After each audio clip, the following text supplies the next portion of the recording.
ఊరికి వెళ్లిన మేకల మంద నుండి ఒక మేకపోతు తప్పిపోయింది. ఎంత వెతికినా ఆ మేకపోతుకు ఆ మంద కనిపించలేదు. రాత్రి అయింది. దానికి దారి తెలియక అటూ ఇటూ తిరిగి చివరకు ఒక కొండ గుహ కనపడగా లోపలికి పోయి పడుకున్నది మేకపోతు.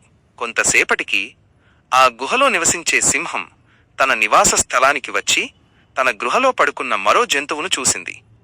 చీకట్లో మేకపోతు కళ్ళు మిలమిల మెరుస్తున్నాయి. పెద్ద గడ్డము, వాడి కొమ్ములు ఉన్న ఆ వింత జంతువును చూడగానే సింహానికి కొంత భయం కలిగింది. ఈ వింత జంతువు తనను చంపటానికే తన స్థావరానికి వచ్చిందని గుహలోనికి వెళ్ళక ఏం చెయ్యాలో తోచక బయటనే నిలబడి ఉన్నది. మేకపోతు కూడా సింహాన్ని చూడగానే గుండెలో గుబగుబలు బయలుదేరినవి.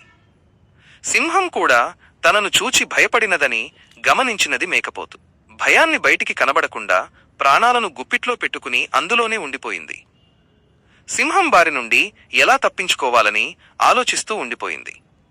తెలతెలవారుతుండగా మేకపోతు ధైర్యం కూడగట్టుకుని గుహ ముందుకు వచ్చి, "ఎవరు నీవు?" అని గద్దించింది సింహాన్ని. "నేను సింహాన్ని, మృగరాజును" అని భయంతో అన్నది. ధైర్యం కూడగట్టుకుని, "ఓహో, నీవేనా ఆ సింహానివి? మృగరాజువు కూడానా? నా అదృష్టం పండింది.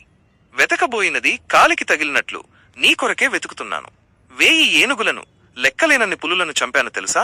సింహాన్ని చంపేవరకు ఈ గడ్డం తీయనని భీష్మ ప్రతిజ్ఞ చేశాను. ఇప్పటికి నా దీక్ష పూర్తి అయినట్లే. నిన్ను చంపి ఈ గడ్డానికి విముక్తి కలిగిస్తాను" అని 2 కాళ్లు ఎత్తి మేకపోతు ఒక్క దూకు దూకింది. హడలిపోయి సింహం పరుగు లంకించుకుంది. "బ్రతుకు జీవుడా" అని ఆ మేకపోతు అక్కడి నుండి వెళ్లిపోయి అడవికి వచ్చిన మేకల మందలో కలిసిపోయింది.